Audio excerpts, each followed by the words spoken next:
We're here.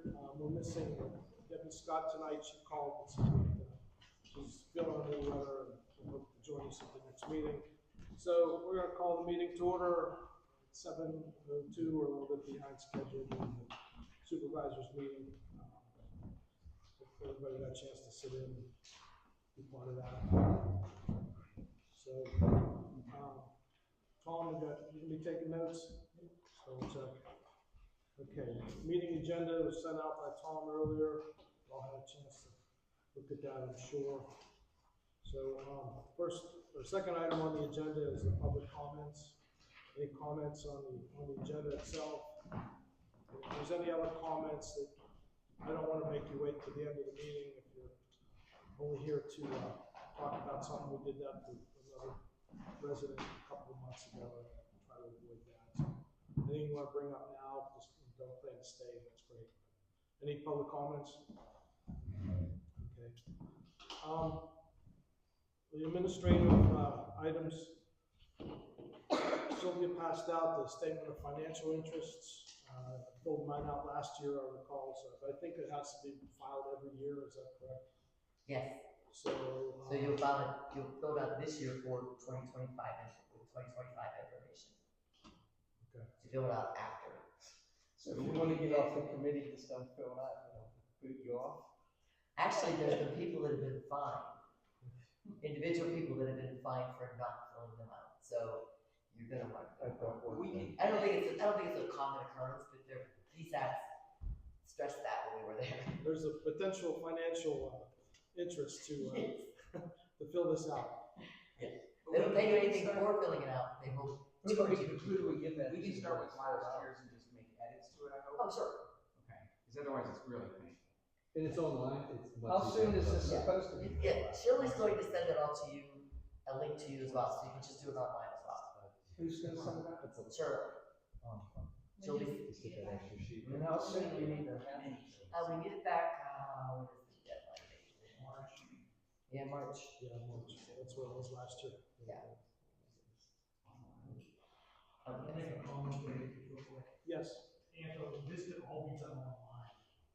And it will remain there for the next year, so it's not Bob's question, because next year you just change the year, the thing, get a PDF copy download. If you do put 2026 in, it will get you checked. So you should just go online, save the paper, save a lot of people, and save having to do it again next year if you plan on being on the plan. It makes it a lot easier. Yeah, as I said, Shirley will send you the link. Okay, so everybody look for the link.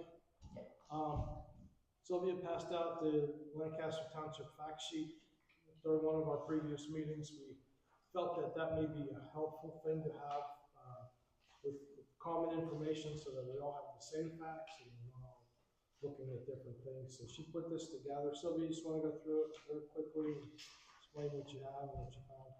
Yeah. And this has to be done no later than May 1st. Your financial interest. So anyway, so it's still on here. And we have actually gone over this whenever we had the hearings for Wrigley and all those hearings and meetings. So I wanted everybody to know when the zoning ordinance was enacted. And since we're going to be working on PRD, what the original PRD said, then what the second PRD said, and when it was rescinded, just so you all have that information. And it's not everything that was in either one of those ordinances, in the original or the amended one. But it just gives you some information on what they decided back then. The other one is Lancaster Township facts. Everybody had so many questions at the planning commission level and at every level actually about what the Lancaster Township taxes are. Where do they go to? So Lancaster Township, their tax as for 2026 will be 7%, or 7 mils. I'm sorry, 7%. The ambulance tax is half of a mil. Hydrant tax will be 1.69, and the fire tax will be 3.0.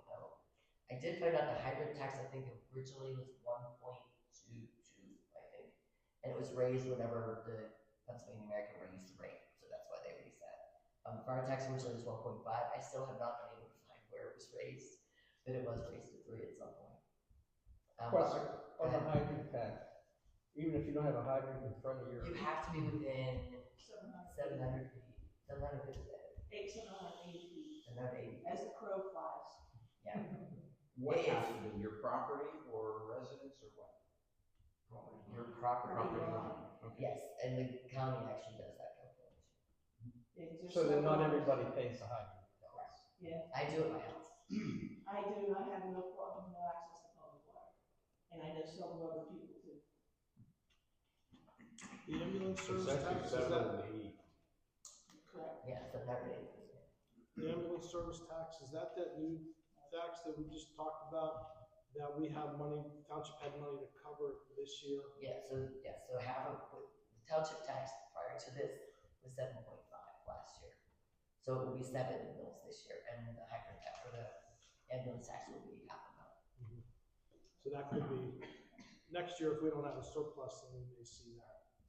Yeah, hard to say. And I know, just got the financials at that last meeting, so I know they were looking at before they actually paid us anything, so.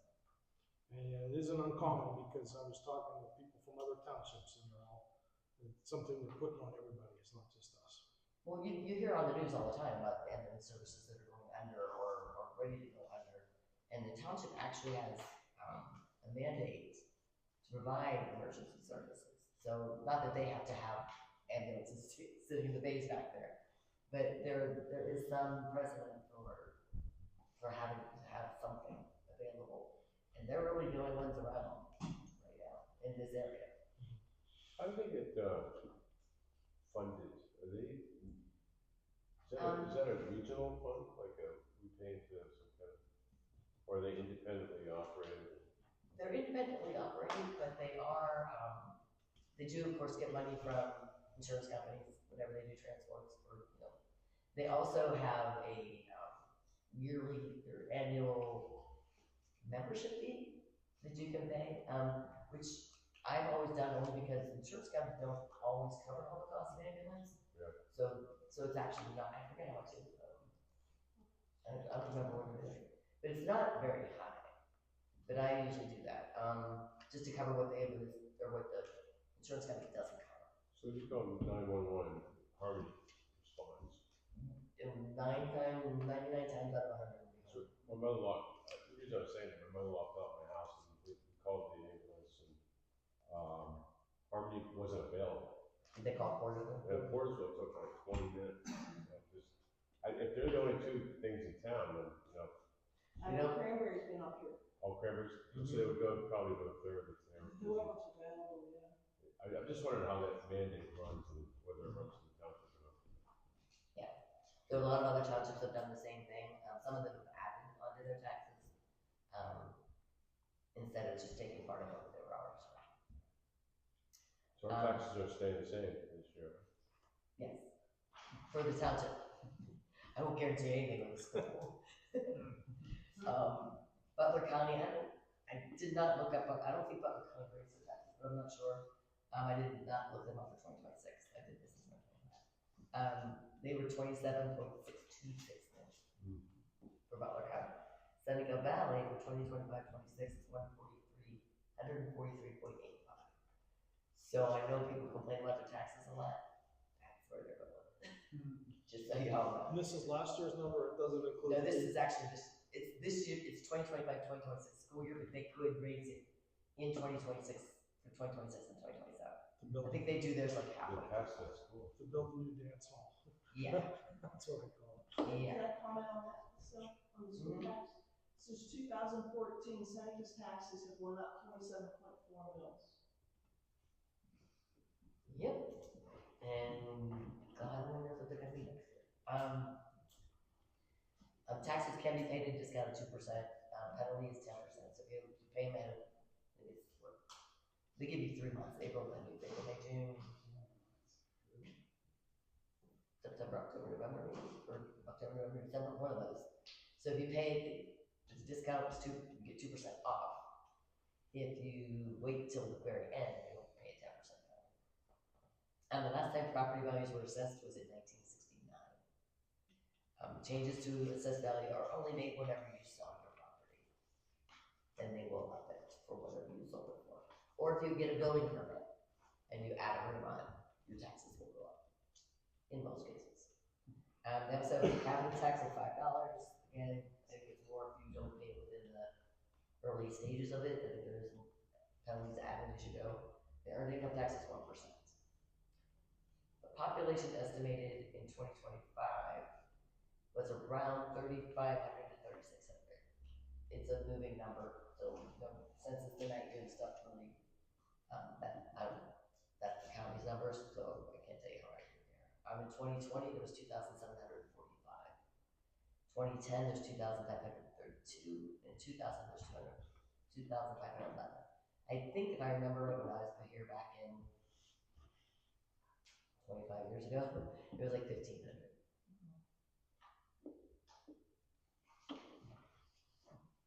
So that's that. I mean, I think going to the other one in detail, but I think it's pretty self-explanatory. It does give you the original PUD. The date is on where it should have. Oh yeah, it was adopted in '88. It was 12 units per acre, which is a lot. But the Valley Commission could reduce those levels if they stopped for different reasons. No minimum lot size, or setbacks, or set coverage or lot width. So there's a lot of different, and I think you all need to look at this before you look at the PRD and all the examples of you were given. In 1989, it was amended. I'm sorry, in 2008 it was amended. Allowed for 3 units per acre, but additional improvements are made and density will increase at that time. They had pretty reasonable setbacks, so 55, 25 side, 35 rear. Minimum lot size for single family home is 12,500 square feet. 20-foot minimum buffer adjacent to roads, 50 foot for agricultural woodlots. Multifamily dwellings not more than 40%. Townhouses not more than 6 units. But it did require 75% maximum residential use. It did allow for accessory retail dining and service facilities. 20% open space and 5% minimum for passive or undisturbed open space. That was repealed in 2015.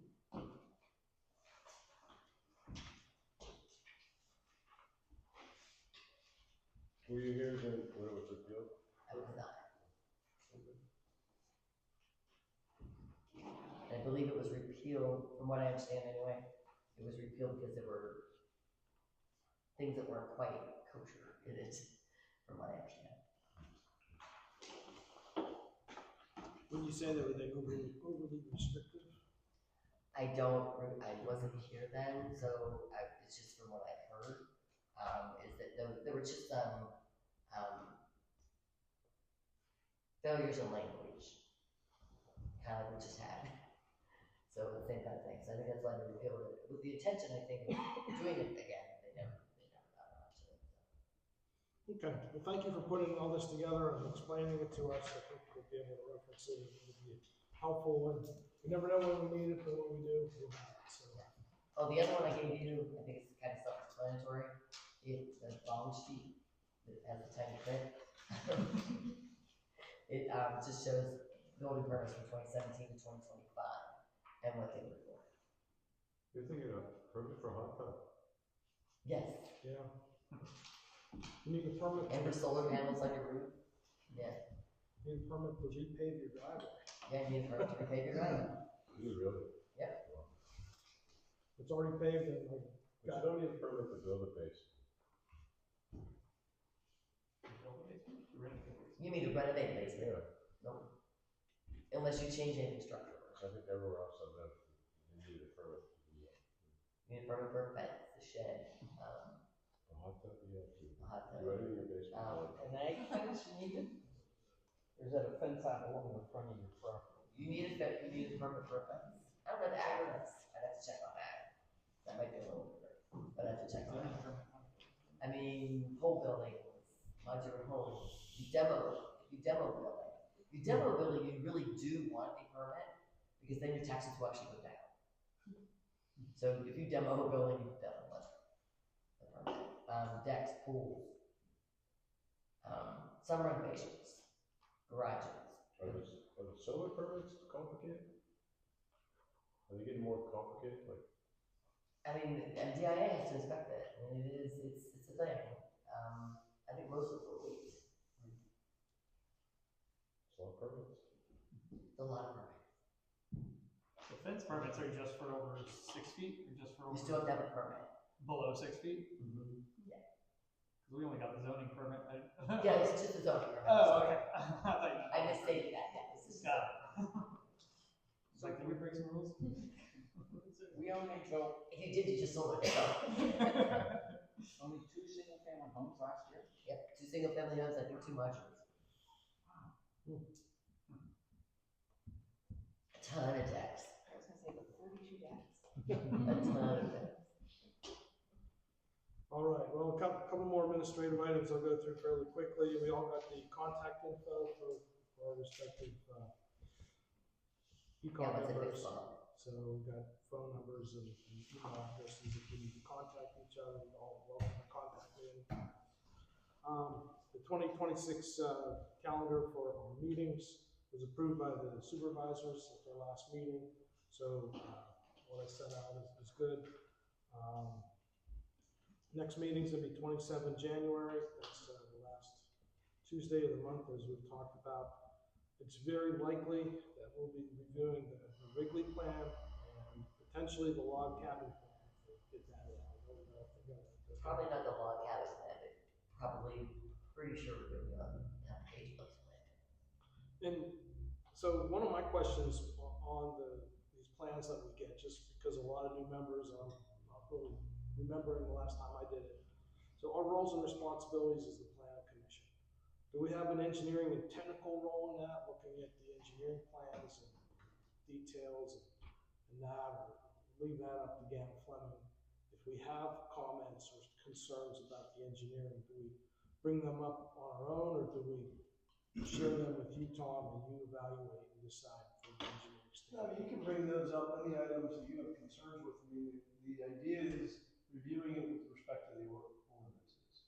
So if it's in the ordinance, I mean, that's what you want to review. And if you have comments, you can bring those comments to me and I can send those on in advance to a meeting so that they have time to look at those things.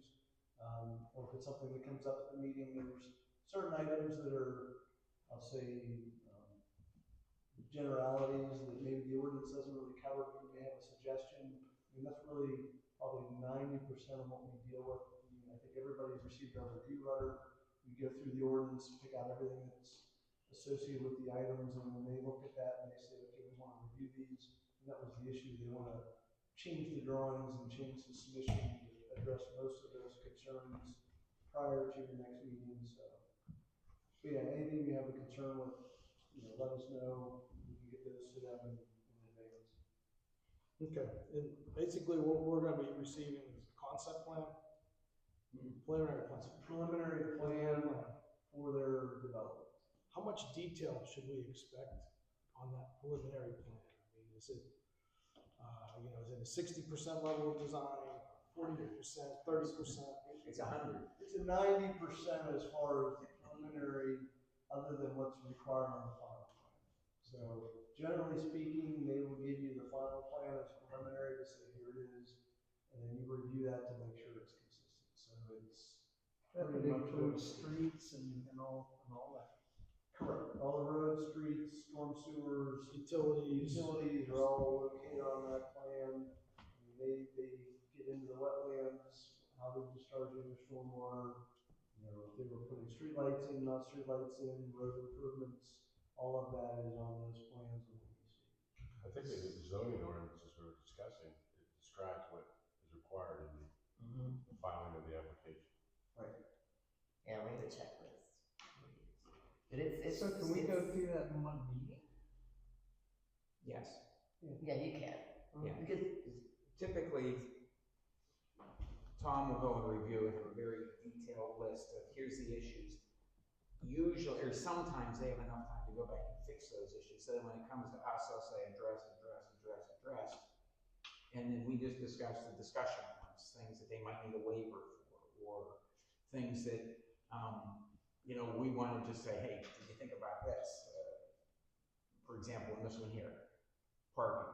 Did you think about adding more parking here, doing some of this kind of stuff? And then that's when we get involved. They're not technical flaws with the plan, but there are comments that we would like to see. Maybe more plantings here to protect this, or that's our level. And Tom will do the hard engineering work of saying it meets the ordinance, it doesn't meet the ordinance, the slopes work, the grading works, storm works, all that kind of stuff.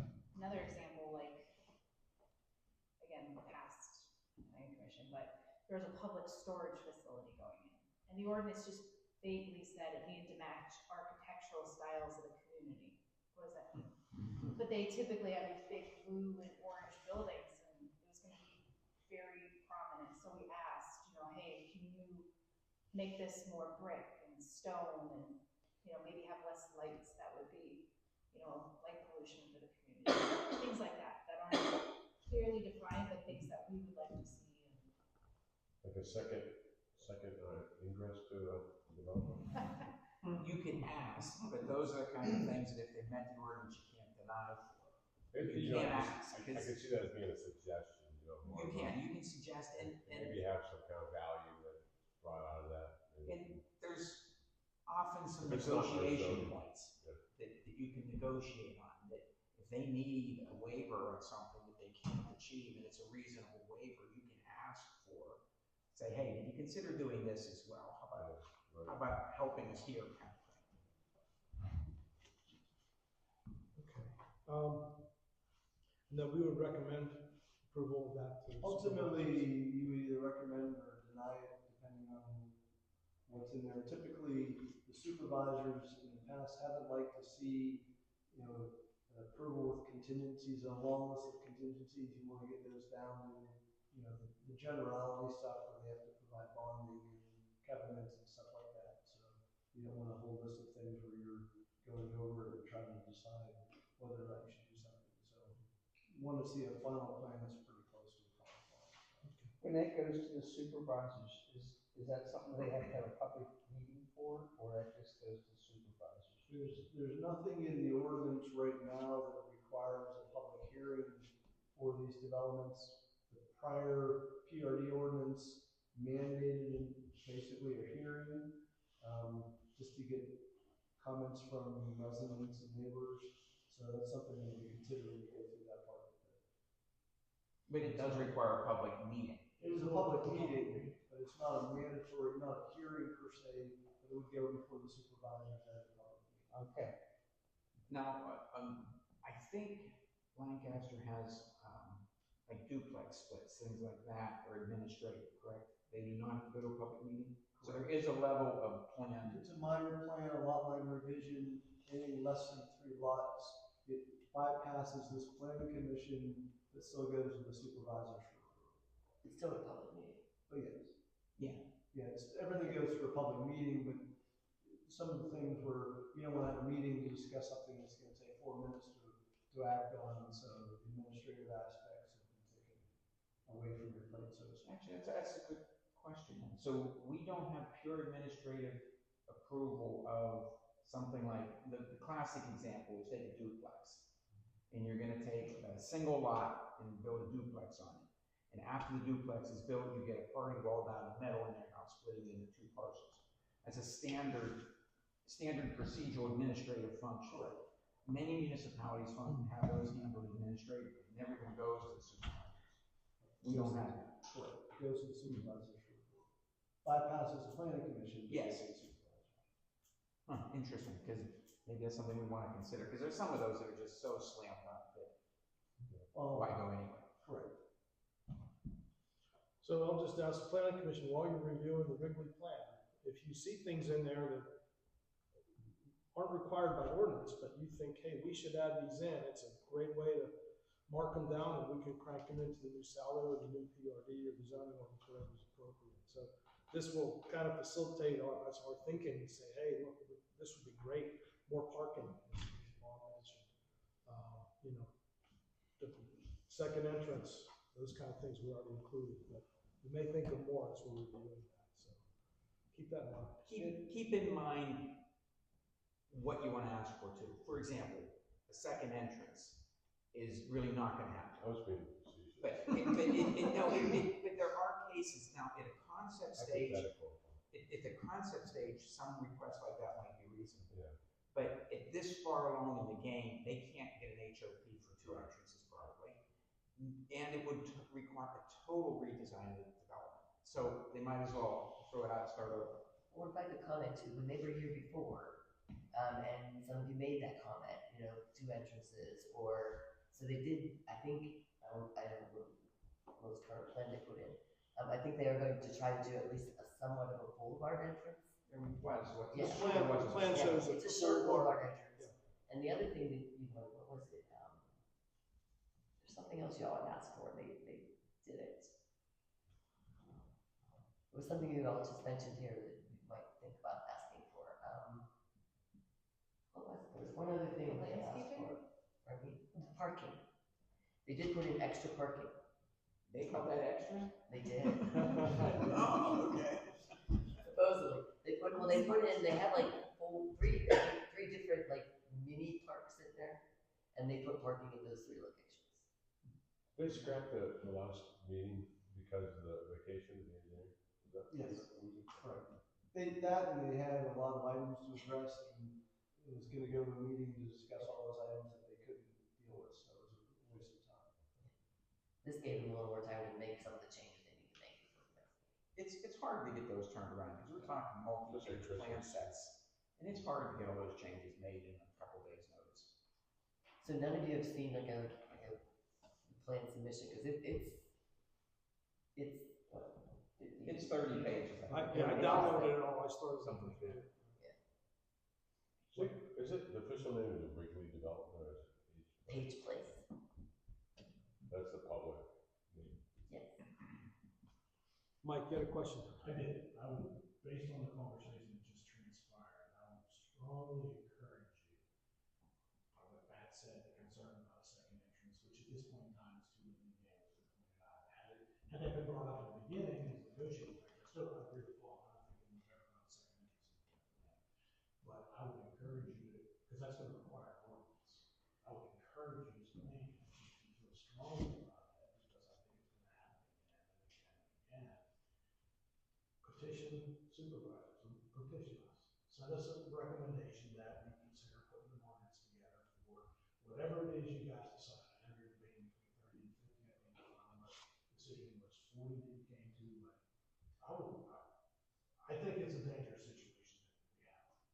I can't speak for the other supervisors, but I would love to see a recommendation come from the board, the planning commission stating we would like an ordinance to limit the number of single family or number of residences on a single road. And that would have to bear some weight. I mean, that's your job as planning commissioners to make recommendations. I don't think I would wait until you're done with your opinion. We have it in the new salad. Yeah, I would then be whenever that's gonna be done, it's a different story, is what I'm saying. You might want to wait, like for example, in that small plan. I think we're probably gonna have a recommendation property, put a second entrance in, but put it wise not to do that, but somebody's gonna come down and That's it's my, gonna be that's sitting my there, he's gonna better. say, hey, I wish you could do that. I'm like, man, hey, you got nothing to tell me, but I would have thought set to negotiate. Sorry, I'm wrong. And that would be a separate amendment Yes, that's what I'm to saying. the saldo. There's always a possibility if you want to split it up and go ahead and do the saldo recommendation once you're done reviewing it all. You could do that as well, and you could have everything in there that you're looking for. And then do the PRD and the zoning, but that's up to you guys. Yeah, but the problem we discussed with that is what happens if definitions need to change or get I know. Now you have to redo the redo. Yeah, I would, because, well, right, you could allow the substitutes, so it's pretty big. Right. If definitions change, Right. now you're coming back, we're talking to the changes. Yeah. I would focus on that, because I think that's an issue, safety wise, summertime is not. I went around and looked at some of the other townhome developments, and they seem to have one entrance, and they seem to be pretty congested. Yeah, you look right down at Silly, what's the name of the one, the one trail, it's 79? Seneca Hills. Seneca Hills. Can you imagine if something happened there? That's the road That's line. insane, yeah, that one, those poor people living on the road. You gotta go through Greg and all the way through that, they don't even have an entrance out onto Little Creek, I don't even know where they would put another entrance in there. right next to the entrance, I don't know if they legally can, but next to the exit ramp. Building somewhere. That's where the road connects. I mean, you can jump from the road you can jump from Greg Drive onto Little Creek right there. It's just a berm. They could easily do it, and they just can't. They'd be too close to the exit ramp. They shut the road off there. They made them connect that. That's why you have a berm there. Yeah. PennDOT made them do that. There's a lot of wetlands. Okay. So, two things to consider. One is you really want sidewalks on both sides of the street at Page Place. It's shown that way, but is that something that's necessary? Because otherwise you could have longer driveways or potential parking areas that you may be able to pick up if you decide to do one side versus the other side. The other item is they have a sidewalk along Route 19, which on paper looks great, but in reality is somebody gonna walk all the way up the hill to get to 19 all the way up the hill when they get to Log Cabin Inn versus potentially a trail or a path to go to Log Cabin from the middle of the hill so you don't have the hill to go up. You know, you just, maybe something that you consider. It's not something in the ordinance, but from a practical standpoint, it would probably be more useful if people had a slight grade to walk on as opposed to up and down the hill to get to. Are they putting a sidewalk in because the Route 19, that was one of the things? Correct. So I mean, it's one of those things that's hard to imagine when there's only one property where you have a sidewalk, but in reality, you want to do something like that and maybe a trail or something to connect it, just because I can see people wanting to walk there on a summer day as opposed to driving since they're so close. But these are the exact things that make perfect sense for us as a commission to be talking about. They're not violations, but they're practical suggestions and compromise points. For example, the sidewalk. I think a reasonable way to approach that, currently it's 5 foot's required as a sidewalk. It's for ADA. And 5 foot's okay, but the truth is if you're gonna put one on one side, why don't we ask for 6 foot on one side instead of 5 on both? 6 foot gets you to be able to walk 2 abreast. 2 abreast is far more comfortable on 6 than it is on 5. And those are the negotiation discussions we can have with the developer as they come in. You can tell all my neighbors to stop walking the street. That's all they do, they don't walk on the sidewalk. For some reason, I thought it's like 4 feet width on the side. Used to be, then it changed to 10 years ago. It does say 4, The it needs to Wrigley be 5. Plow. What's that? It does say 4, it needs to be 5 is the requirement, but again, you can make it, so I mean, you have the power to say, we'll make it 6 and eliminate one side. So Tony, you're saying that they're proposing 2 sidewalks either side. Correct. That's what our ordinance actually calls for. Well, it gives you flexibility, it's a suggestion. I think it would be awkward without the sidewalk on one side. I just think it would be really awkward. That's why. Probably more aesthetic than, well, maybe safety too. His parents live in a neighborhood where there's a sidewalk on one side, it's fine. It's fine, but I will say that they've talked about it causes a bit of contention because everybody in the HOA is chipping in for the maintenance of the sidewalk that's not on their yard. And so you get kind of that Their sort of dogs stuff. are coming on your sidewalk. So points of contention, but yeah, it's fine along. Okay, I'm really hoping we can spend some time on the salary. But this is all useful stuff. One of the last things I had, and this is for a future meeting, but Tom, where do they have enforcement criteria in our ordinances, zoning? Where does the code, the enforcement come in? You know, when contractors are driving out on the road and they're leaving a ton of mud trails down the road, and they've got to clean that up. And, you know, if Ed doesn't see it or Ed's not working that day, it doesn't ever get picked up. You know, and even when it doesn't, Sylvia has to write him a letter. By the time the letter arrives, we've had 3 rainfalls that have washed some of it down in the ditch already. Where is the enforcement part of our? I mean, it's all in these individual ordinances, the enforcement. That's the problem. Okay, and again, it takes time. Uh-huh. The best way is if somebody sees something like that, they call the township. They'll call 911 even, and they'll get it it to us, we can always call them and go see them and whoever is here, can always go visit them and say, look, fix it. I've stopped people from paving driveways. And then the other thing is, would it be helpful to ask Ed to come into one of our meetings and ask him, what can we write in here that makes your job more effective and more efficient and easier to do, rather than living with what's in there now? I mean, what can we include that would make it easier for you to enforce and make it easier for you to leverage that to do things? I think it would be useful to have him come in, but we also get a lot of that from Sylvia, who's been doing it for years. Yeah, I do meet with Ed. Ed did make some suggestions, which I did bring up, and you all did put in there. So, but yeah, it would hurt that. Well, if you two are communicating enough that you feel you could represent him and he can provide you info for us to consider, then we don't need to take up his time. Yeah, and I will make him go over again. And as far as enforcement goes, unfortunately, it's by FEC and Class Township code, so it is what it is.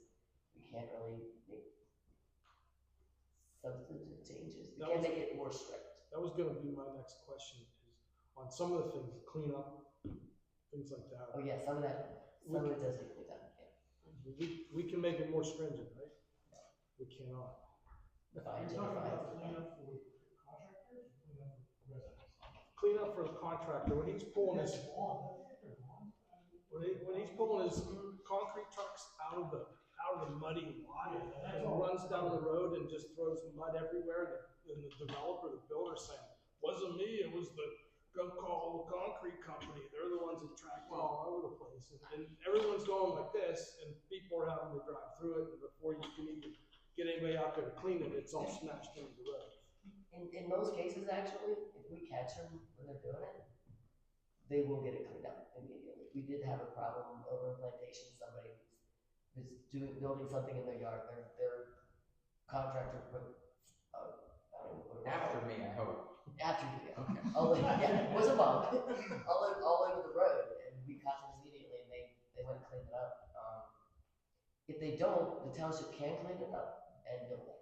Well, that's included for development, that's the developer agreement actually has that. They have to do language. it, yeah. Is that also the case with building permits? Because if not, should a building permit have a paragraph like that in it? Because it should basically be applying there as well, hold someone's feet to the fire. Yeah, it does, but we have to catch it down in the actual building permit. It comes from the county, right? But again, we can still hold them responsible for it either way. It would be the homeowner. Yes, in that case, it's homeowner. In that case, it's the homeowner. Because even, I mean, we would try to go to the contractor because it's really the homeowner's responsibility. Yeah. It should be the homeowner. Yeah. Because he'll have leverage on the contractor. Yeah, we have nothing. Not for a single family home. Really don't have much leverage. To me, the developments are kind of internal, and so that's gonna be internal itself. Whereas the single family homes, or even the Saldo part of that, where they're putting them in over a period of several years, that's where individual contractors come in and out, and you never know who you're getting. That's what, to me, are the problems. Tom, on the development side, I know, the township engineer, you have a representative come and watch all paving. Correct. A lot. You're there for every ounce of the actual asphalt, getting ticket slips, the whole bit. And you're inspecting the subgrade and all that kind of stuff. Correct. Doing proof rolls and all those things. Other aspects of the development, how much does the township get involved in ensuring that, like, the grading plan is being adhered to, the stormwater construction is being adhered to? Because some of those are the areas that I think some people have been cheating. And it'd be nice to make sure that there's enough oversight on those things as well. Yeah, depending on what they do, for stormwater, for example, the recent one had underground stormwater, which is unusual, but we were out to inspect those before they backfill it to make sure everything was there, so you can see what you can see before it's backfilled. So those we do. General grading we will look at just to see if there's springs that develop where they're grading. How often? Depends on the frequency, maybe once a month, depending on what they're doing, once every couple of months. So during the construction of the stormwater pond and the excavation of the road and everything else. Yeah, site- if it's like the stormwater pipe going into the pond, we will review and have somebody on site for it. If it's But what about the construction of the end wall and the whole bit, the actual breastwork of the structure? Stress work, we generally want somebody there, before, during, and after, so. it's Inspecting not- keyway Yes. construction? Correct. It's not full-time, but it's part-time. But someone does show up and take some pictures and Correct. write a report. And then, do you ever review any soils engineers reports related to that? If they have those and present those, we review those, yes. Okay. And keep in mind too, and I think I mentioned it before, our stormwater management ordinance went into effect, I forget what year it is now, but after all these developments went in 2011. So it's gonna be much more stringent going forward as far as stormwater management. And who's the boss? I thought you were voted as the stormwater. Floodplain, Floodplain. that's just as much fun. Okay, and the only last thing, what's your name, is it Jeff? Yep. So this is Jeff, he's, I'll just call him co-counsel with Yeah, that's Michelle. He's gonna be coming on our workshop meetings, I think Michelle's still gonna be coming to our official township monthly meetings. But Jeff's got a lot of experience with, what we're doing here, writing these SALDOs and PRDs, he's gonna probably be able to provide some input and give us some guidance, so, welcome. Thank you. It's the reason we're here on Monday. Right. Okay, with that, let's try to get 45 minutes in our actual saldo production, okay? Maybe we could get to the end of that. Are you gonna have public comment too, or the? At the end? Yeah, Uh-huh. okay. So if you all recall, the last meeting we had, Bob couldn't join us, but he sent an email that pertained to some of the sections that we were going to review. So we addressed Bob's email comments to his other comments, and I think that's where we stopped when we got to the end of that, because we didn't feel we should continue to move forward. So, any markers, where we ended up, that'd be great. I probably can find it here. I left early the last time, like, the last mark I had was on page 57. Yeah, I think that's what I have. Oh, but you didn't get any further. I think we did 3 pages, didn't we? So 57 is this for here. So we're talking section 243, 34, or 35, something like that?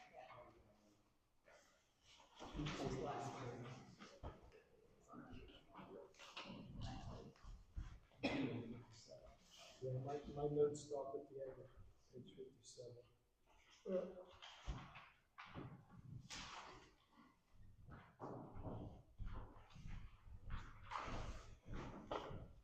So did you make any, because I wasn't here obviously, did you make changes or comments to any of them? I believe we pretty much concurred with what you had said. I don't think we diverted from anything that was good.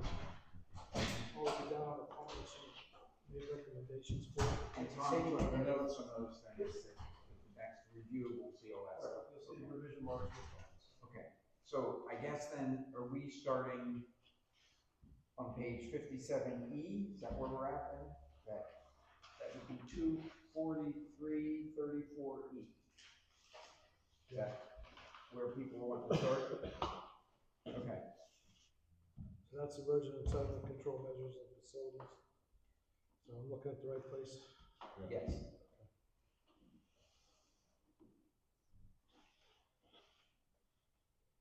So I had 2 comments on that.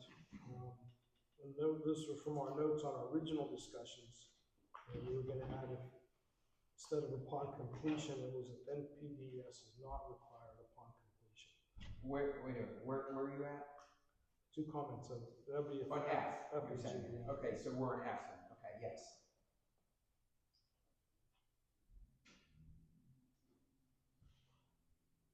Yeah, I would tend to agree with adding those. If the NPDES is not required, if the NPDES is required, then it's gonna already have whatever criteria are there anyway. So just add it, and yes, it's not required. Yes. To both F and G.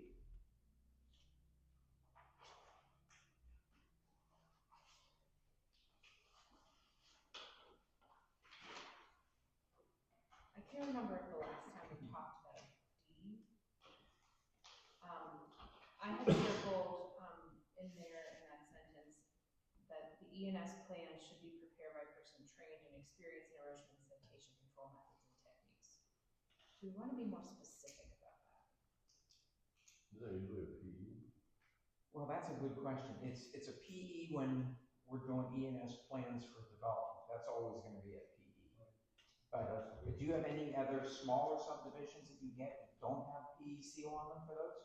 No, but if it's a private homeowner doing it, Yeah. it would be somebody that's qualified, not necessarily a PE. It could be a sole person, but they're not a PE that could do it as long as they meet the criteria that DEP puts out for qualifications. So that's the DEP. And most people use the DEP format, but one of those is providing what your experience level is. So basically, they have to provide some kind of resume or something like that to DEP. They do as part of their package. DEP has standardized the ENS controls, and one of those is your experience level. So you have to provide that as part of their plan typically. And DEP can reject it if they don't feel the guy was qualified to do it. Right. Okay, do we need to boost this language, or is it acceptable as is I now? would think as long as we either or we reference the DEP criteria, you don't have an issue. Because they're gonna follow that anyway.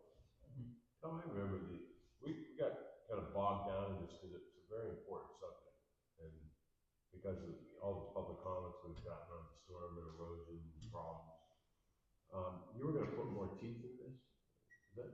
Potentially on the ENS, the question is whether the township issues a permit or not. And we're still reviewing that, determine if that I think it's an goes beyond our enforcement. limits, but again, if it's more than an acre of disturbance, then they're gonna have an immediate permit, so. And that covers most of the issues that we have. Okay, so if it's over an acre, then they're gonna have it all. They have to get it done, yes. Yeah. If it's under an acre, it's not gonna have an issue anyway. Correct, and that's why I don't know that we wanna get into grading permits from the township level because of that. Then you get into retaining walls and, you know, who reviews those and what do you do? Should we at least require a resume or some kind of level, statement of experience? As we just say, shall be prepared by a person, do they have to prove that? Is that how we boost this up? Is they have to, provide one of the submittals is to show that experience?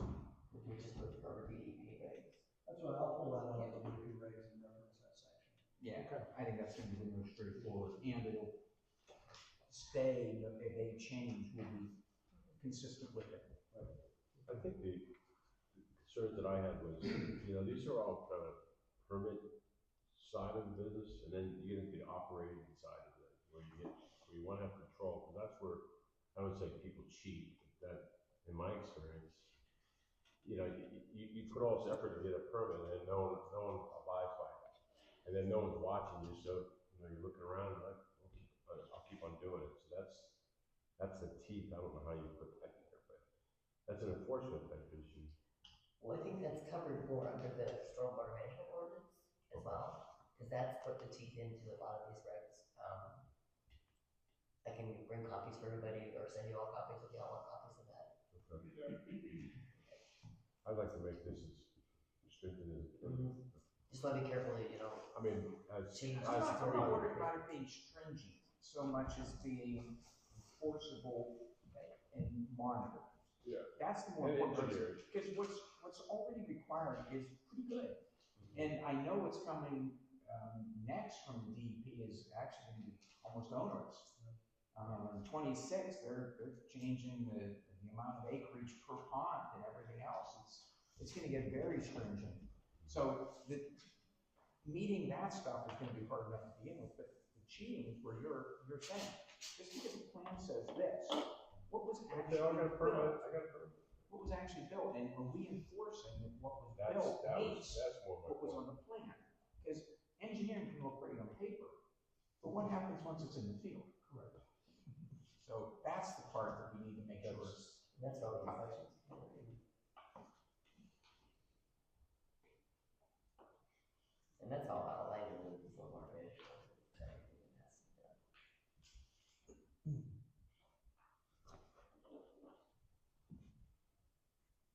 Any other comments on anything on page 57 there? D, E, F, G, any of them?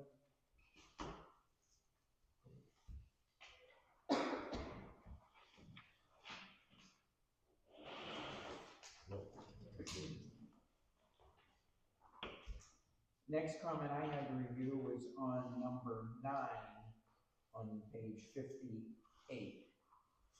That'd be 24334 G9.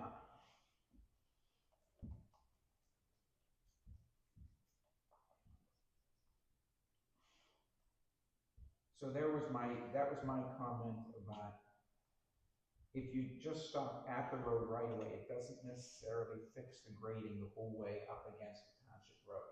Now that would be fine inside of a development where the grading is already supposed to meet the slope criteria to the road. But up against White's Pond or any of these other roads, you could have the road come like this and drop off and be 10 feet below by the time you hit the road right away. It'd be nice to grade that with township's approval and oversight, right in nice and neat with the road, and have language in here to allow that. That's good for me.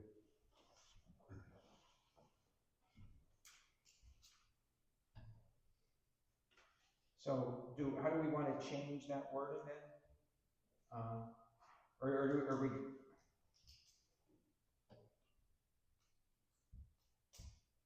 Do we put a The or is, minimum slope on there, or not a slope, but a grade? You know, within a certain distance, it cannot exceed, you know. I think that's going to be tough because I think it's going to be dependent on what road you're talking about. If you're on White's Pond, we have one set of criteria. If you're down in Yellow Brick, where you come off the road and you're climbing like this, you're going to have a totally different set of criteria. So it's going to be tough to put a criteria. But do you think the language in there is adequate I to? think it would allow you the flexibility, so when somebody comes in, you can say, okay, this is how we want that graded. You want a section through the existing road, we're coming in to see what we can do to make that as smooth as possible. And you're thinking leaving the language there just leaves it flexible enough to be done with it? I think it does. Okay. I'm good with that too.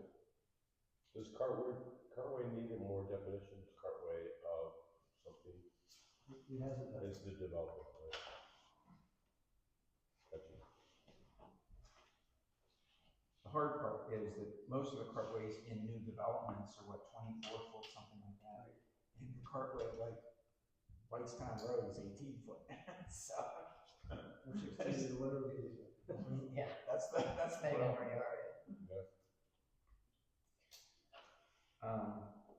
Okay, moving down to section 35, parking areas.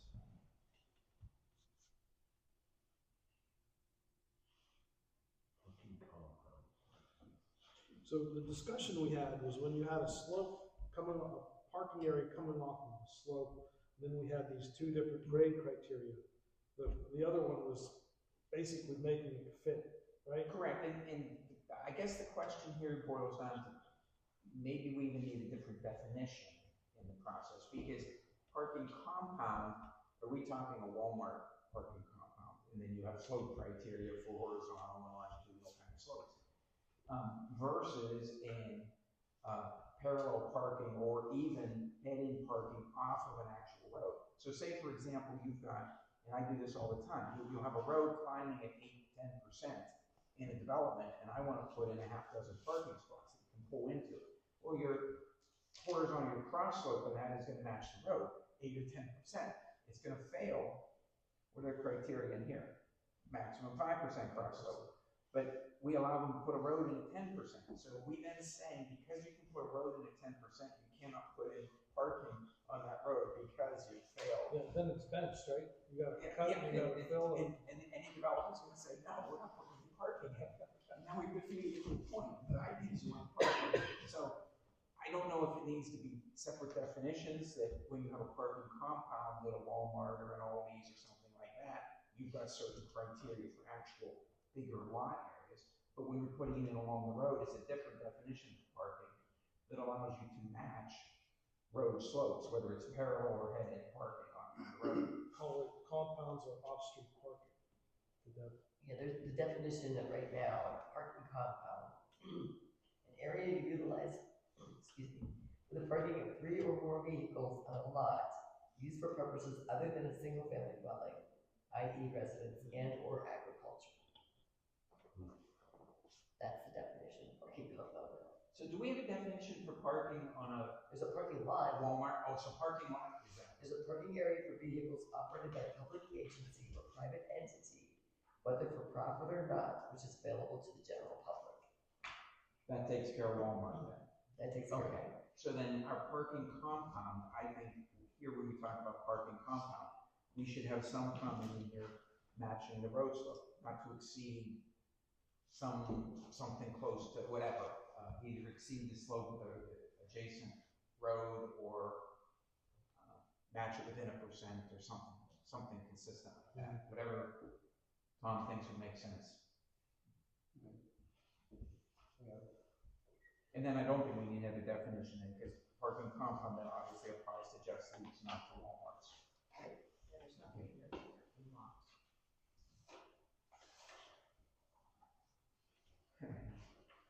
So we have a lot of streets that exceed that, these percentages, you know. So, that is a good point. Mary just asked about, do we talk about parking lots anywhere? We define it, but do we mention it here anywhere about parking lots and slopes?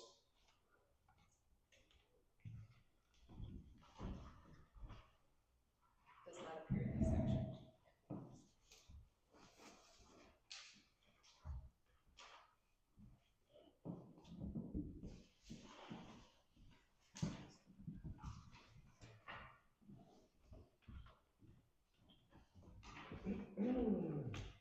I would propose that we, let's see. Hold on a second. Oh, here, we have a D in here. Hold on. Yeah, that matches the slope. D That's what is you that, want. yeah. Along roadways and subdivisions where approved, parking shall match the slope of the road. So we already covered that then. Yeah. So the compound parking covers a big lot. So I think make this parking compound and parking lot standards. Because they do the same, right?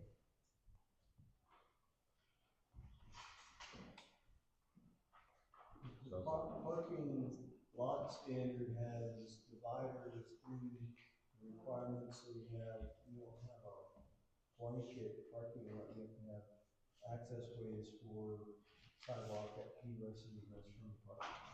Where's that in there? I'm gonna say that's in the zoning ordinance. Oh,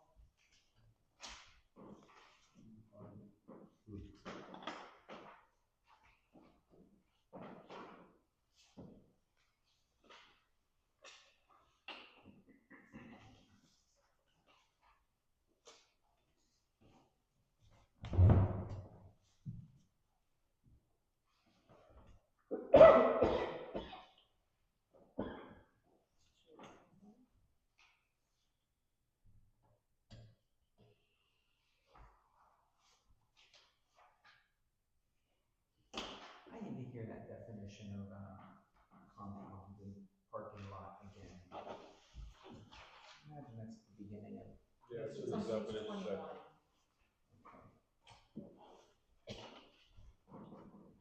It's not really crystal clear to me.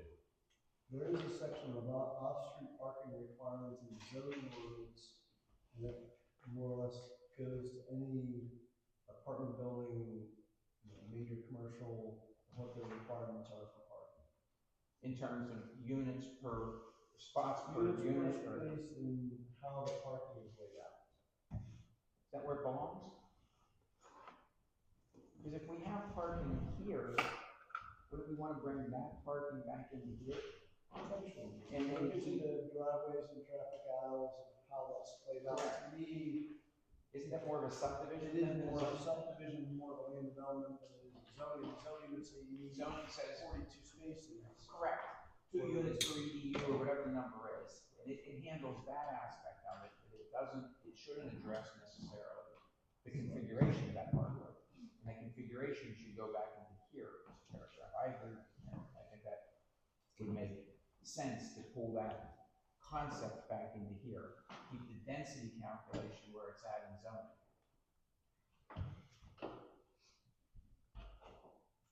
So you're just saying parking compound and lots? Is that what you're saying? Well, that's what I want to read on compound. What is compound? There's a section from zoning that discusses, like you said, the aisles and Yes. the barriers and stuff into here.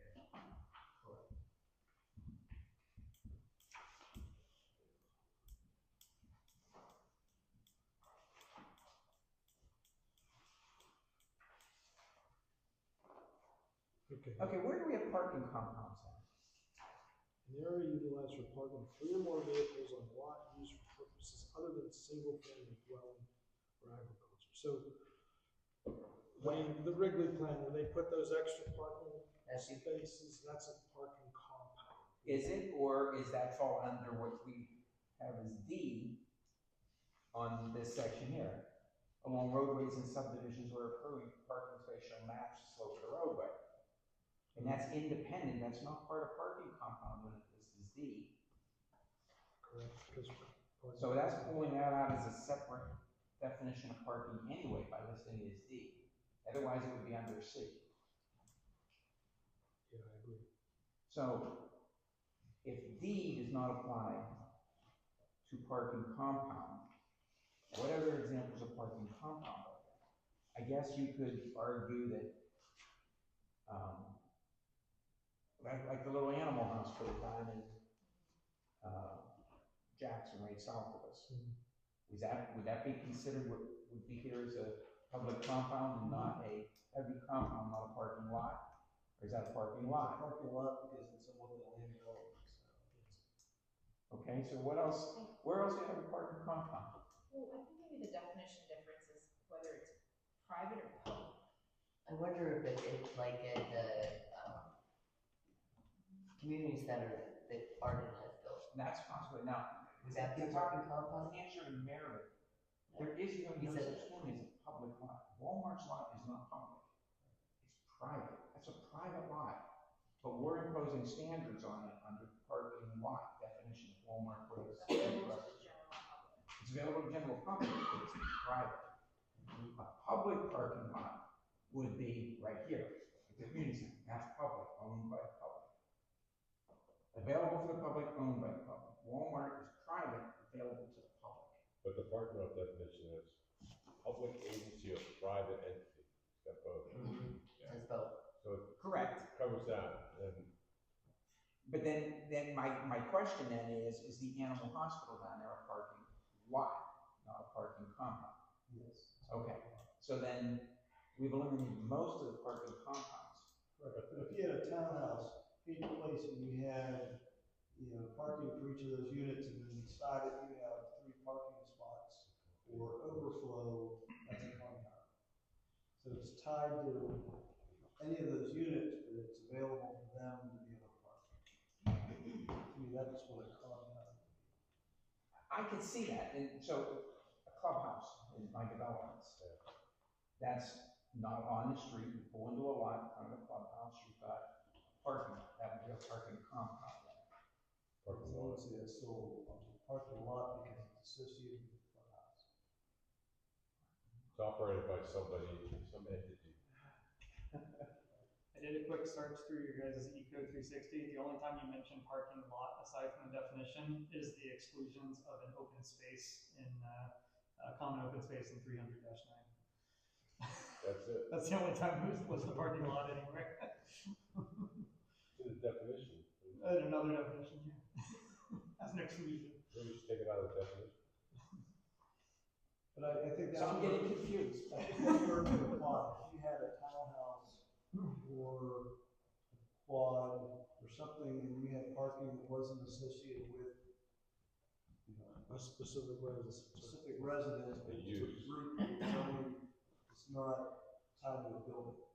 So you've got a 6-unit townhouse, and you've got, on the side of that 6-unit townhouse, you've got 3 spaces on each side. As overflow, that's a compromise. Whether they are along the street or in their own cluster, either way. So if that's the case, then we need to pull D back into C. D is not separate from C. And then we're gonna pull in parking lot from zoning. We'll pull those sections that apply to the details of the parking from zoning 300-15 into this parking, call it, parking lot criteria, and just pull that right in. And we'll make that D then, in this section. So we're parking compound and we're parking lot.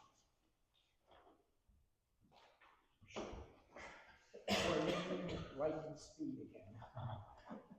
All the I definitions. think we got further than we did last time. Okay. Any other comments on parking then?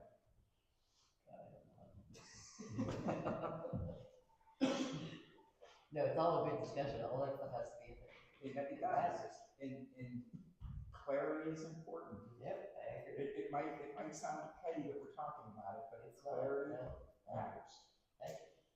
We reference all the sheets in here, we have those sheets, I'm assuming, so, it's like sheet 7, sheet number 1. Yes. Those are all like details. Yep. And you'll see on the final version, you'll see all of those. You can look at those and make comments. We give us a full tax. Okay, so nothing else on 35 parking areas. So stormwater management, we're gonna skip because that'll be a review of the stormwater ordinance itself. So back, or down to 37 in landscape.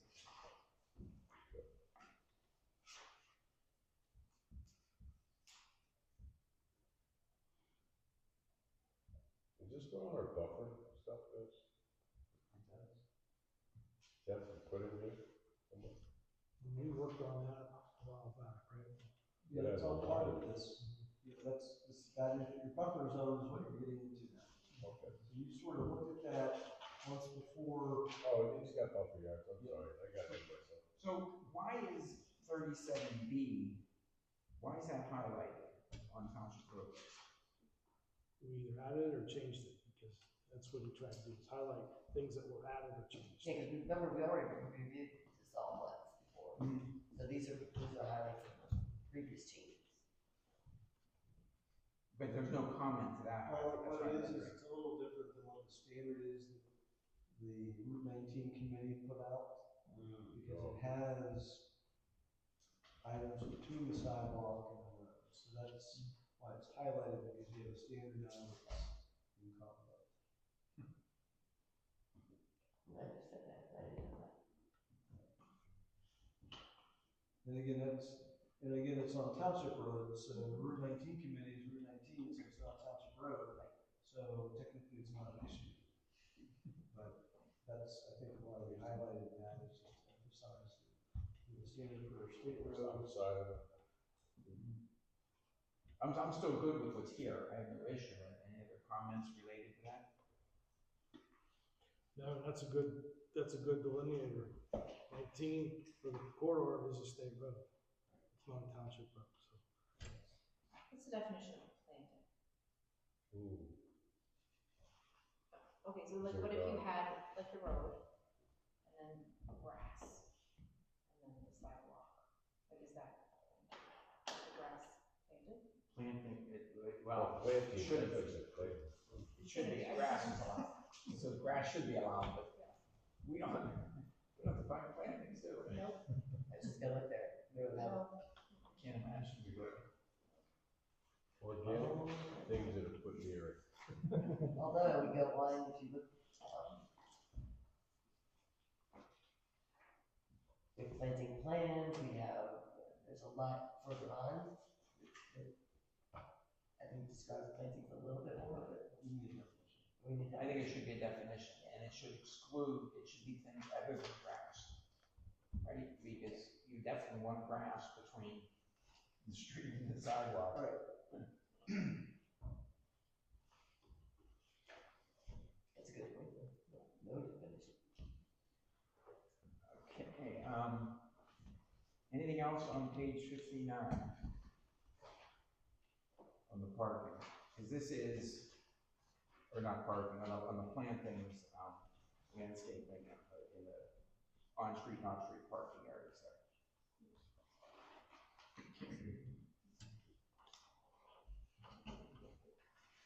I think we've been over all this before, but some of you are probably new since we actually wrote and discussed some of this. So any comments or questions on any of it?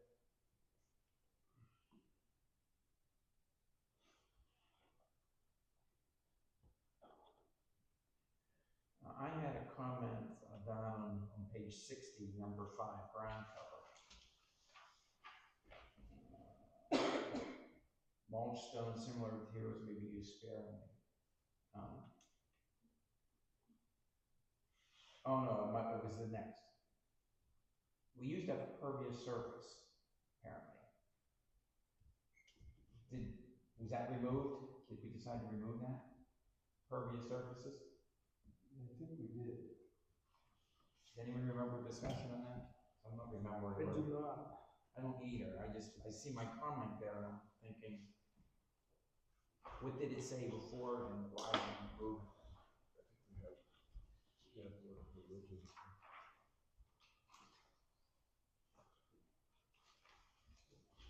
Which I don't have a copy of the original. Oh, yes, I do.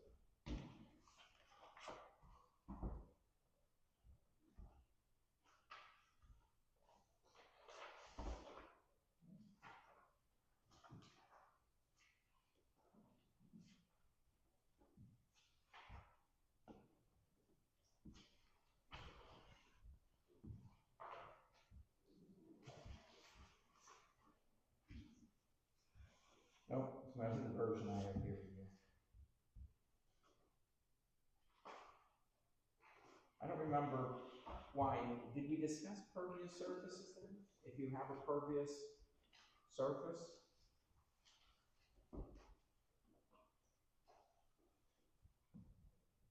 I don't remember. I don't know why the comment's there. I don't know why I had that note, John. Do you?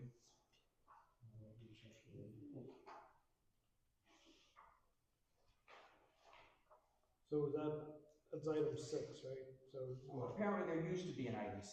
Right, it used to be item 6 and then we moved it. there's area, look at 3B, pervious surface, end caps shall be. Where are you at? If you look at 3B, go up a little ways, or they're talking about pervious surfaces up there. So these are for end caps, and then the planting medium shall be placed between the parking area.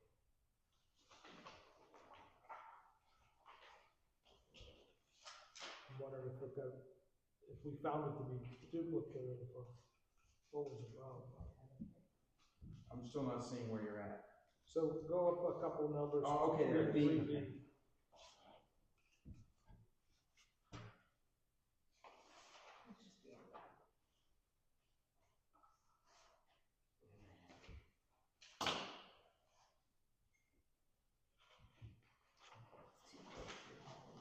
So 2 has also addresses pervious surface. 2A.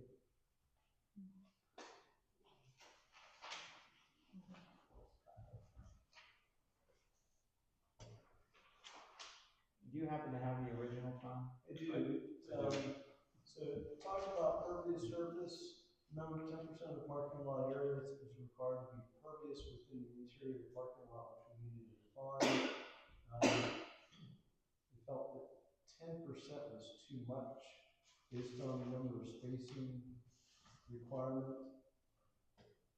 So I don't know that that was to be defeated. And I think we wanted to define, again, we said that 10% of the parking area had to be pervious, we wanted to drop that down. 10%. So, instead, based on how many parking spaces you have a percentage based on that. So I can add pervious surface back in, alter the percentage, and change that to potentially sizes of the parking area, how many spaces you have, and defining how much pervious area. If that makes sense. If there was a big long, if it had A, B, and C as well. It did. I have it here. Yeah, A was the calculation shall include all pervious areas within the planning island and end caps. And median sidewalks may be included in the calculations. I think 5 talks about what goes in and how high it could be, and 6 covers the percent of that parking lot that has to be pervious, 10%. I don't know what I was thinking of. I don't think that seems unreasonable. I mean, if anything, if they can't meet it for some reason, they can ask for relief. Right. Yeah, it's so long, I don't remember the discussion, I don't know that we talked about taking it out, I can't remember that we did. Yeah, I don't remember. And I don't think a calculation's bad to have in there. No, I don't think that, I just think that we had commented that the 10%. The 10% is high. If you look at a big, does this apply to parking compounds and parking lots? Because it also depends on how you calculate all that stuff too. But on a parking lot, like a Walmart lot, they're nowhere near 10%. No. So you really want them to be near 10%. That's a lot. That's a lot. Correct.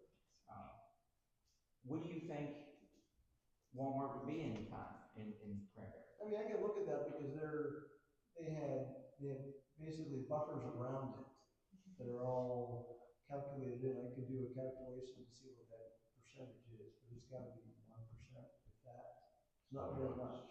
Yeah, I don't know that it flows 1%, because I'm thinking even in the islands they have right in the middle, Right. they put a whole island in the middle with some green space in it. They just put mulch so they're walking. And the other question is, what do you calculate based on?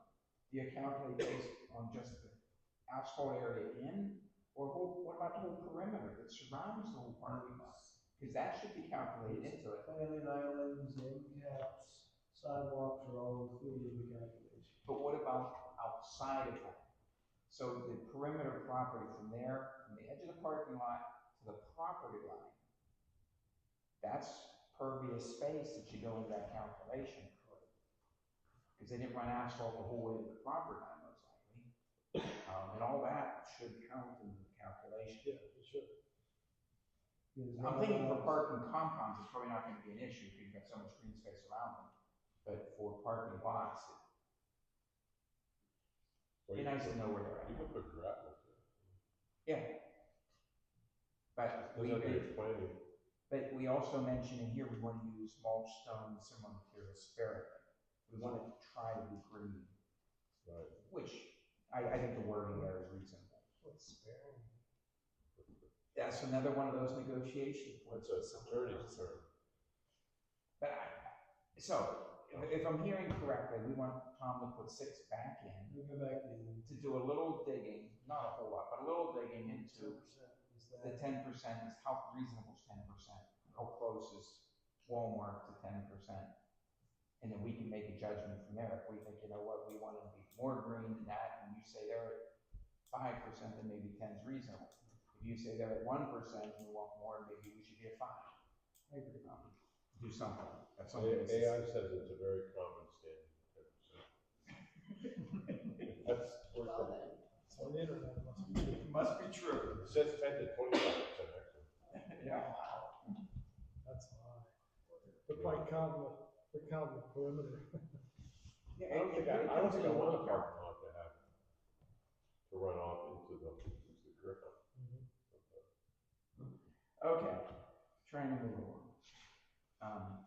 Let's find a good break point. We got I 5 know more minutes. We lost a half hour, maybe 35 minutes with the supervisor meeting, and then another 20 minutes with my administrative items. So. Okay, so let's at least try to get to the buffer yard at 38.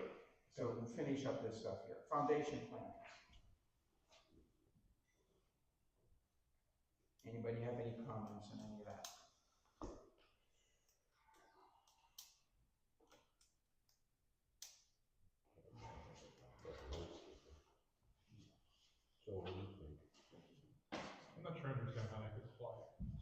any new building? All of this is new. Okay. Yes. If someone's building a new, or if they're adding an addition, or you, Okay. anything that's existing is grandfathered.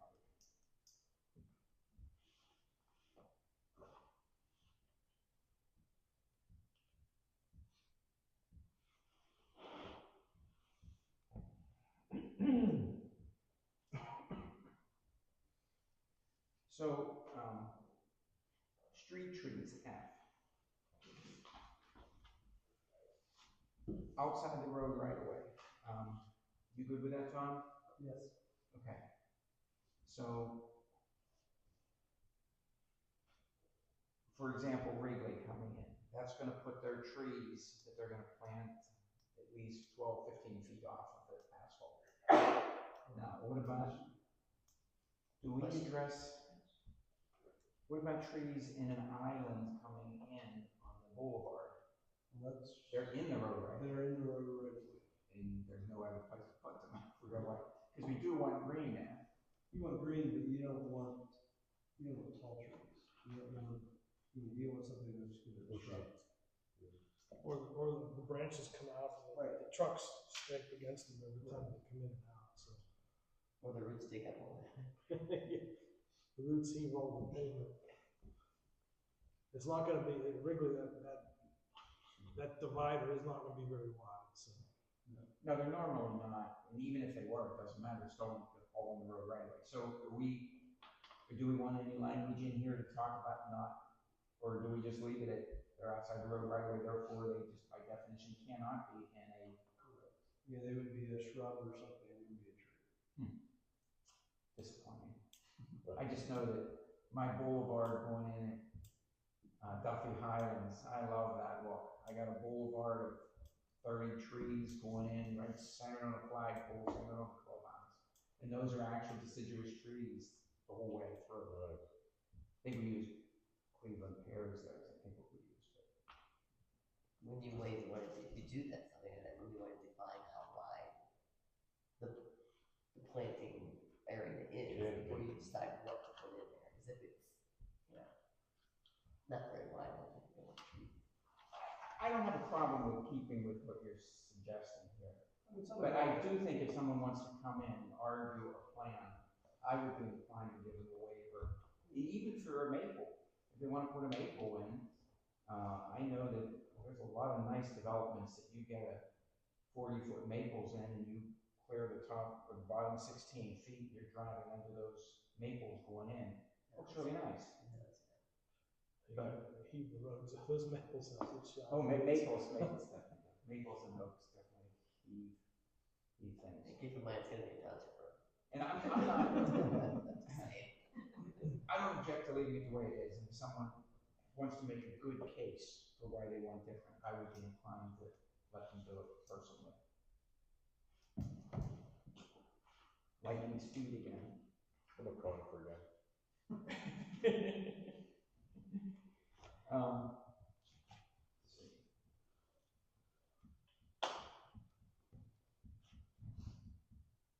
Okay, I have a comment. This part of the sentence was missing in G2. I don't remember what that was about. I'm guessing that was missing. Yeah, how could I have highlighted it if it was? Maybe you put it back Maybe put it in. back in. So we're good then on that?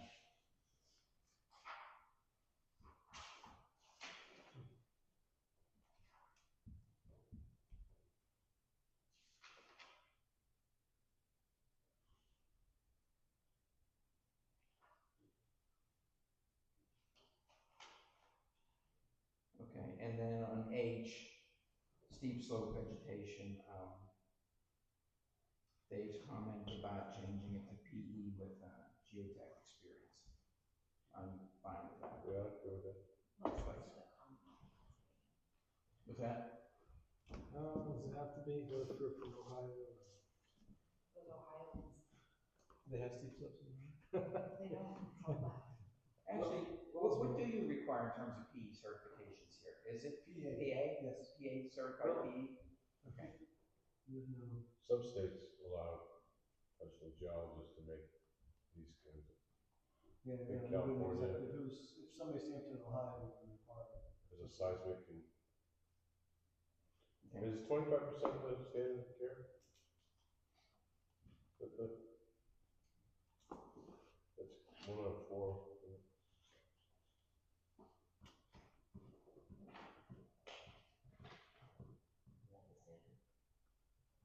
25%, is that what they would call it, Tony? Yeah. What did you say, grading?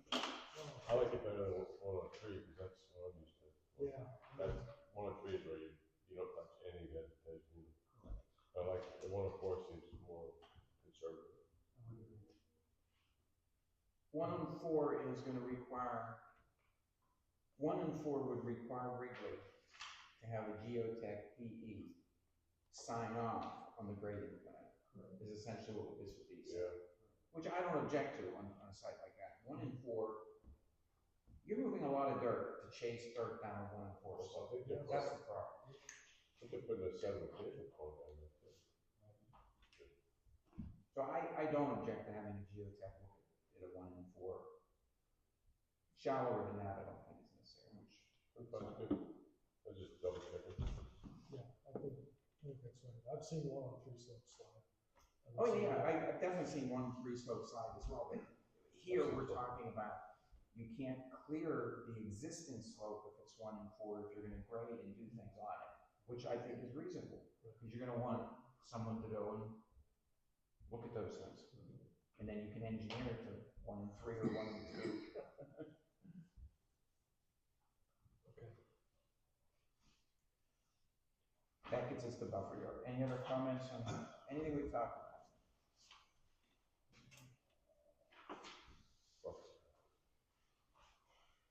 Talk a lot about buffers already, but, Yeah, we've got a lot. oh, that's our second. So we already updated that buffer stuff. Is that plug and play? It should be pretty good. Yeah, buffer should be pretty good, and we can, Just put that in. Spent a lot of time on that too. yeah, why don't everyone read the buffer yard at home for next time, and then we can just blast through it instantaneously. But don't we have a separate buffer yard? This is Oh, this totally is it? This is the Oh, buffer it's yard. really thin. I thought it was like 25 pages long. That's only because we took like 25 days to look at it. I remember. I thought we had charts and it was all kinds of. We looked at a lot of those things, and then John Is presented the this version. what we came up with? Yeah, we looked at Adams, right? We did. That was huge, and we decided to condense it down to something very First Saturday, we looked at all. So if people read through that, I think we can blast through that. And then you sent a recreational. And that one should be pretty good as well, so if you wanna look through that one, but it Okay. should not require a lot of. So what do we got left? That's So if it. we look through both of those, and then I think after that was administrative, which we are going to work on.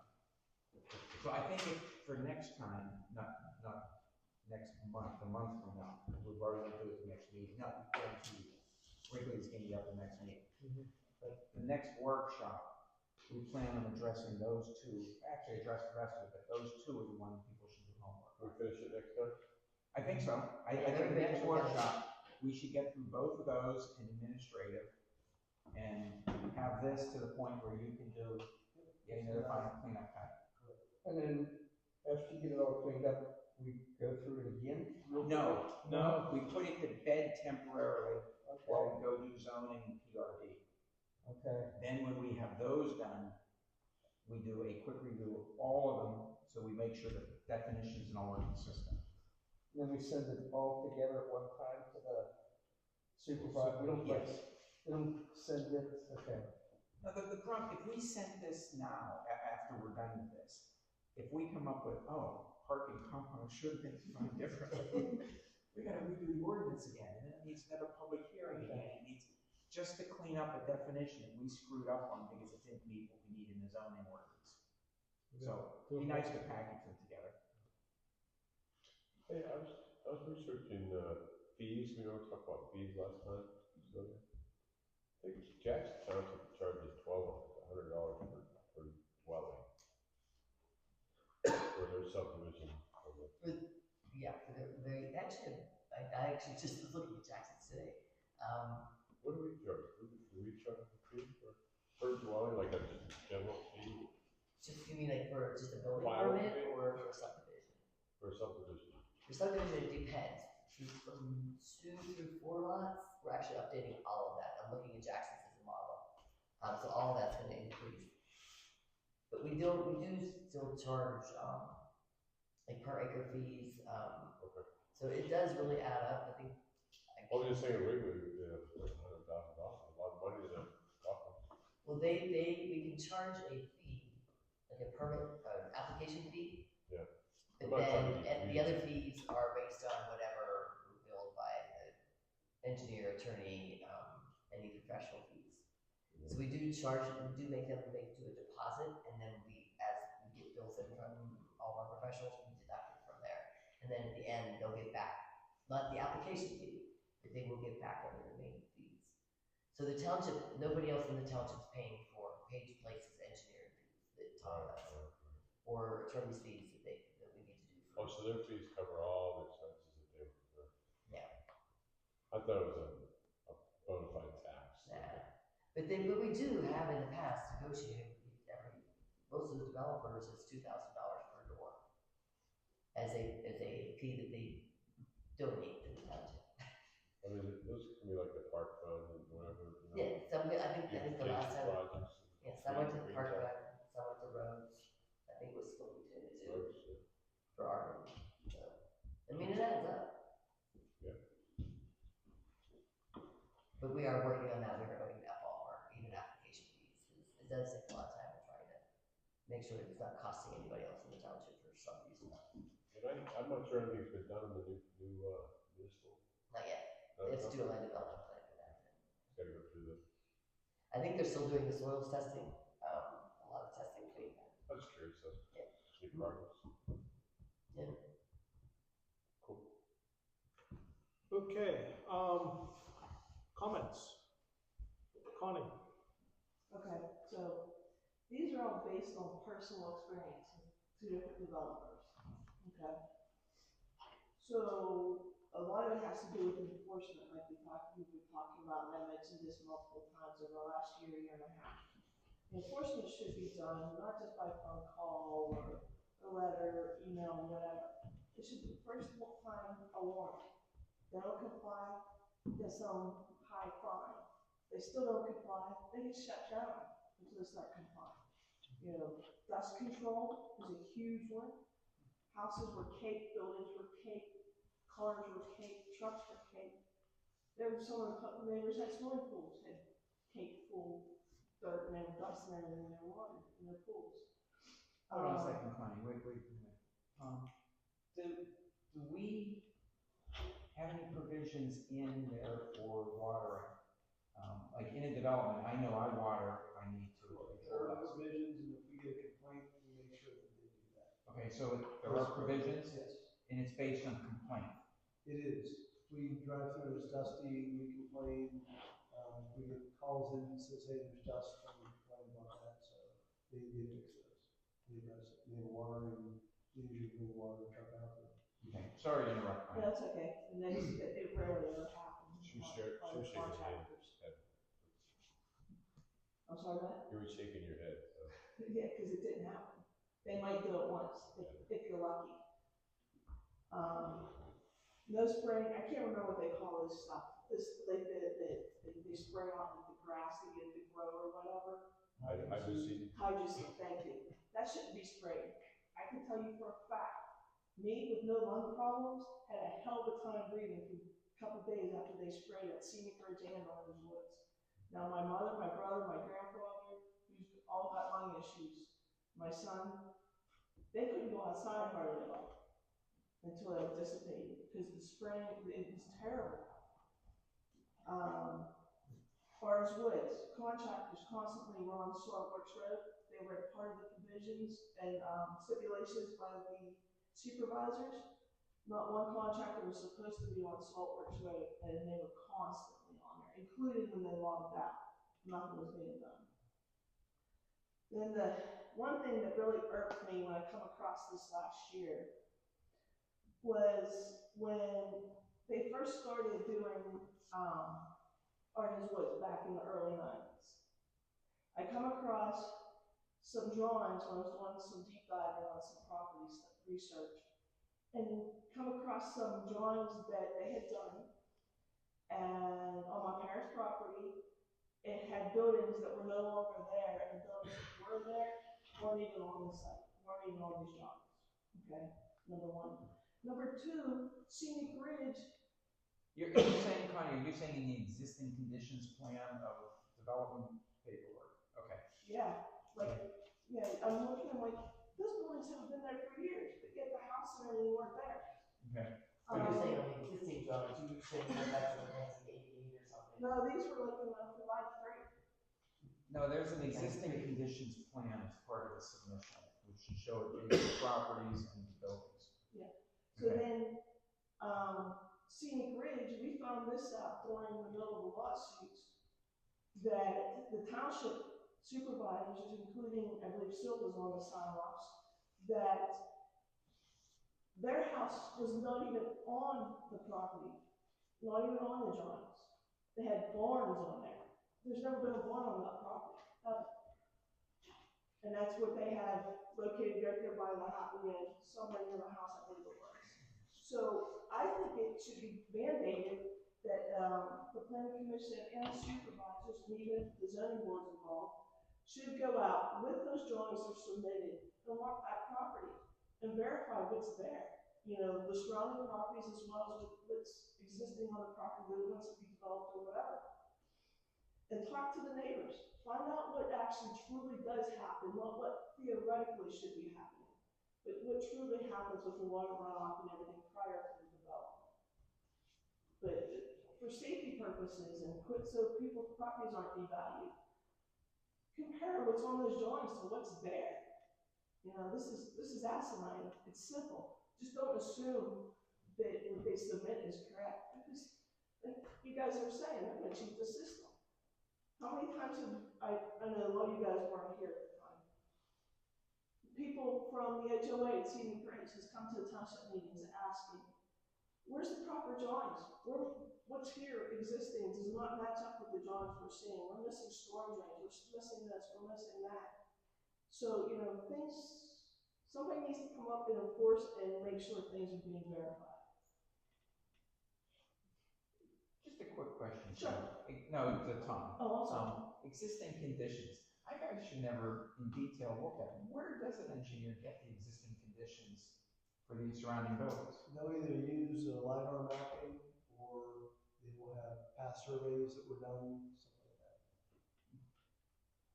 I mean, they resubmitted everything. They submitted originally for the current plan, the newest plan that just went in for our, I believe in 2005. It was completely different from what they ended up doing.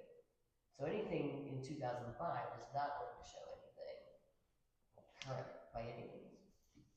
They actually had over 800 units there. No, I'm talking the existing conditions plan, which would be the surrounding properties. Where does that data come from? Those Usually buildings?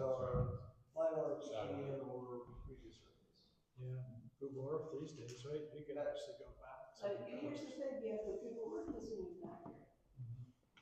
It's not accurate, unfortunately, because it takes too long. They did just update it. Huh? They did just update it.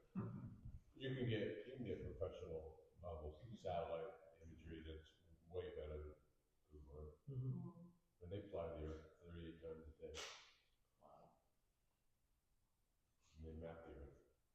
It's my opinion. So do anything in your backyard. Just a funny story about, you know, all that stuff in mapping. So, a lot of times when I do traveling, I will, because of our family business, I will run GPS or, you know, whatever you use, Apple Maps, Google Maps, whatever, to my family's business. You leave there, it tells you to go through my parents' backyard, up through that large retention pond. It's considered a road. There's never a road there, and go through. And then next time they'll tell you to come up, going through it, it'll bring up across Arkansas Drive in the Scenic Ridge and that's come through. Here, it doesn't even show you. Like it helps if people, through the township knocking on my door. My uncle got lost in Death Valley, and ran out of gas. Corvette. Luckily, something was came by. Because he was following his GPS. Okay, thank you, Connie. Anything else? All right. I have a couple quick comments and questions. First off, so that, to agree, seems like just updated drone pictures would be a reasonable thing to ask for anymore. That's anybody and everybody has a drone these days, so send one up, take 5 pictures, and now you know it's actually up to date. Second one was my comment earlier about parking lot not being used anywhere. I correct myself on that one. Parking lots plural is only used once in that other definition. Parking lot singular is used, the only other place is in the landscaping stuff you guys were talking about. So, so you've seen all the uses of parking lot now today. That's where all those are mentioned. The third one was you were talking earlier about Wrigley, the Wrigley development sidewalk. And I was curious, are there ADA requirements for the maximum slope allowed? Because we were talking about the going up the hill. Is that an actual concern with ADA requirements? Seems like you could actually make that a requirement to make the lesser slope approach. But You can't make. I can't do it. You can't do it. You Okay. can't make the sidewalk along the street ADA compliant. Okay. It's just mathematically impossible. Sure. Matter of fact, you can't even make the crosswalks ADA compliant because it's mathematically impossible. So that's just something you have to accept and roll with. It is such a bizarre set of conflicting requirements. Now, what you can do is make. Okay. Yeah, what you can do is make the ADA accessible path from the ADA accessible parking lot to the ADA accessible building compliant. So it doesn't have to be between A and B, but as long as they both have to throughout the development, you cannot make those roads or those sidewalks ADA compliant. It just can't be done. Okay. Let's go to build a roller coaster. Sure. With Give a little handicapped people. pull up to the top. The last one was I was just curious with the taxes, the mills, the 0.5 mil. Does that get any close to what the ambulance service was looking for? I believe it does though. Cool. I think Okay. it's kind of close. I think like I know it's not just you guys. They were asking for like other Right, counties I around. think Jackson and Silly, already, all, They're expensive. all are doing it. Cool. Okay, who is, They're expensive. who is? An ambulance. Ambulance. Oh my God. Pay it out of your pocket. Don't call it ambulance. So it sounded like in the last meeting we were at, but they were at risk of like kind of dissolving, and so I was curious if this kind of makes a promising effort. I know from personal experience that even with insurance, most ambulance services Don't get paid and aren't in network, right. on insurance, so you get balance bill. Right. Pretty hefty, that's why I like that, the whole, membership. Cause then you'll get balance bill. Makes sense. Okay, that's all I have for you. Okay, thank you. Frank, any comments? This is the first time you've been here since I've been the chairman. So what'd you think? Learn anything tonight? Okay, well, you're welcome back any of our meetings. Thanks for coming. Well, they have to mention it, it's like, I'll stick around to See what happens. This is what we do, we write ordinances, so. It's exciting work. Move to adjourn. Okay, looks like you've done most of it.